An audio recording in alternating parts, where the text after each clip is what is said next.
곽도규의 퓨처스 복귀를 둘러싼 맥락 분석. 본 글은 공개된 보도를 바탕으로 한 분석적 관점이며 공식 입장이나 확정된 정보가 아닙니다. 1. 부상의 구조적 원인. 단순한 불운이 아닐 수 있다. 곽도규의 팔꿈치 부상이 표면적으로는 갑작스러운 사고처럼 보이지만 그 배경을 들여다보면 어느 정도 예고된 위험 신호들이 존재했다는 점을 먼저 살펴볼 필요가 있다.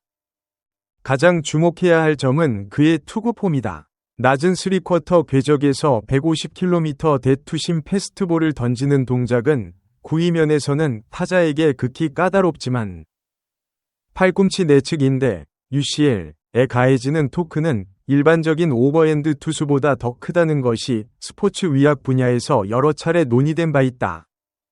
사이드암이나 3쿼터 투수가 팔꿈치 부상에 더 취약하다는 통설은 생체역학적으로 완전히 검증된 것은 아니지만 적어도 유의미한 경향으로 받아들여지고 있다. 여기에 더해 2024 시즌의 부하량도 짚어봐야 한다.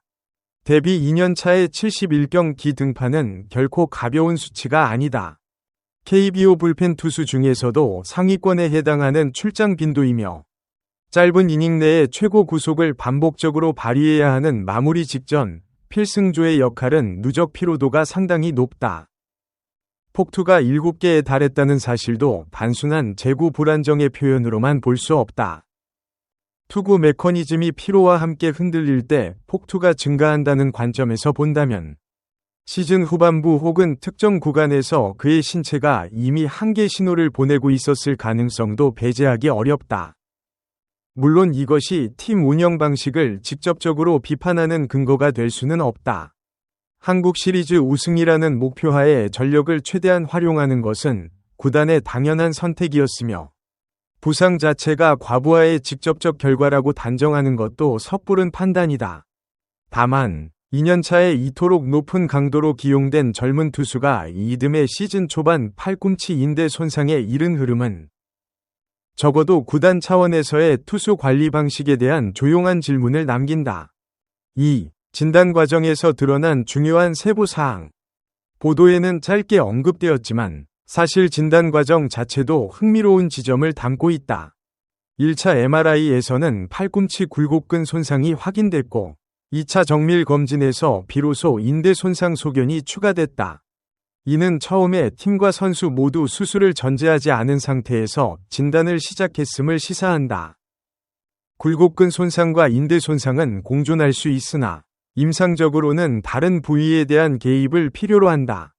초기 진단만으로 판단했다면 수술 없이 재활을 시도했을 가능성도 있었다. 결국 정밀 재검을 통해 인대 손상이 확인되면서 토미존 수술로 방향이 바뀌었다는 흐름은 부상 초기에 얼마나 신중하고 다층적인 의학적 판단이 이루어져야 하는지를 보여주는 사례다.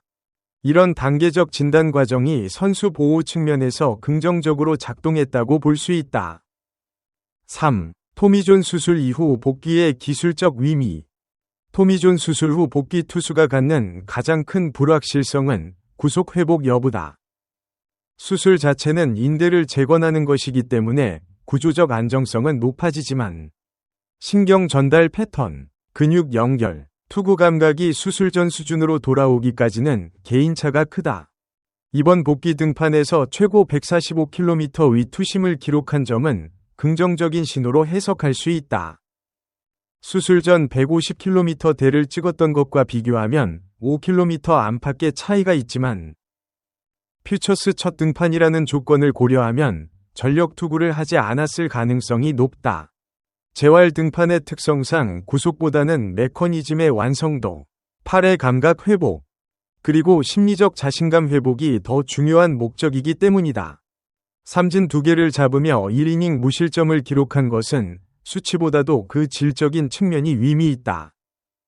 반면 몸에 맞는 볼 하나는 단순 실수일 수 있지만 제어 능력이 아직 완전히 복원되지 않았음을 보여주는 작은 지표로도 읽힌다. 투심 7개, 커브 3개, 체인지업 2개, 컵페스트볼 1개로 구성된 구종 분포는 다양한 구질을 테스트하는 과정이었다는 점에서 이 등판을 경쟁보다는 점검의 성격으로 해석하는 것이 타당해 보인다. 4. 재활기간, 평균보다 빠른가? 표준 범위 내인가? 보도에 따르면 토미존 수술의 일반적인 회복 기간은 최소 1년에서 보통 1년 6개월이다. 곽도규는 2025년 5월 22일 수술을 받고 약 346일 만에 퓨처스 등판을 했다. 이는 약 11개월 반으로 공식적으로 제시되는 최소 복귀 기간인 1년 12개월 보다 약 2주 정도 앞선 시점이다. 이 기간을 두고 빠르다 또는 무리했다고 단정하는 것은 적절하지 않다. 토미존 수술의 회복 기간은 의료기관, 선수의 연령, 신체 회복 속도, 재활 강도에 따라 개인차가 매우 크다. 특히 20대 초반의 선수는 조직 회복력이 높아 상대적으로 기간이 단축될 수 있다. 또한 퓨처스 등판이 실전 복귀의 최종 단계가 아니라 경과 확인의 첫 관문이라는 점에서 의료진과 구단이 충분히 신중하게 일정을 조율했을 가능성이 높다. 다만 외부에서 이 타이밍을 평가할 때는 수치만이 아니라 등판 이후의 경과를 함께 지켜봐야 한다.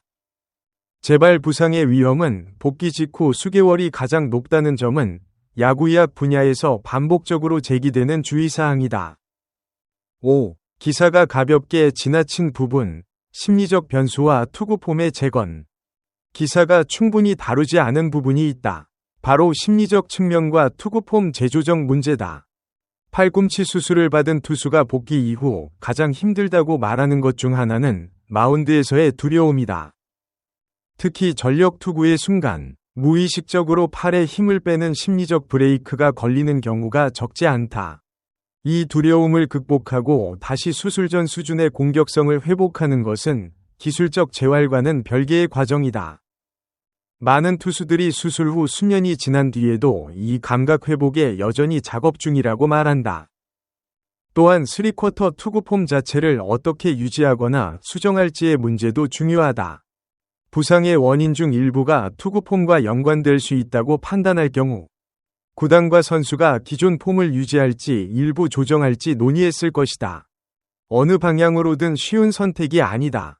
폼을 바꾸면 부상 위험은 낮아질 수 있지만 구위와 구위 특유의 각도가 달라질 수 있고 유지하면 재발 위험이 남는다. 이번 퓨처스 등판에서 그의 투구 폼이 기존과 얼마나 유사한지 혹은 어떤 방향의 조정이 있었는지는 아직 외부에서 판단하기 어렵다.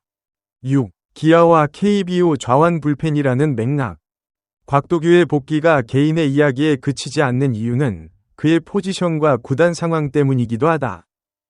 기아 타이거즈는 지난 시즌 우승팀으로서 강도 높은 시즌을 치렀고 불펜 운용에 대한 압박은 여전히 존재한다. 좌완 불펜 자원은 KBO 전체적으로도 희소한 편이며 150km대 구속과 독특한 투구각을 가진 좌투수는 더욱 그렇다. 그의 복귀 여부는 단순히 한 선수의 건강 문제를 넘어 기아의 시즌 후반 불펜 전략에 직접적인 영향을 미칠 수 있다. 다만 퓨처스 등판 한 번으로 1군 복귀 시점을 예단하는 것은 무리가 있으며 이후 몇 차례의 등판을 통해 구위의 안정성과 이닝 소화 능력이 검증되어야 한다는 점은 분명하다. 결론, 지금은 시작이다. 곽도규의 퓨처스 복귀는 재활 과정의 마침표가 아니라 또 다른 시작점이다.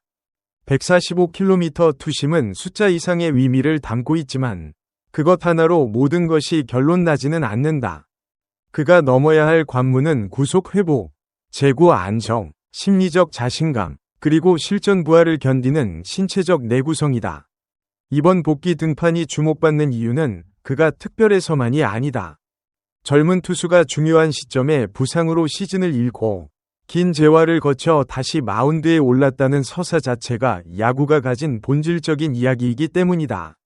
앞으로의 과정을 숫자가 아닌 흐름으로 지켜보는 것이 그를 평가하는 더 정확한 방식일 것이다.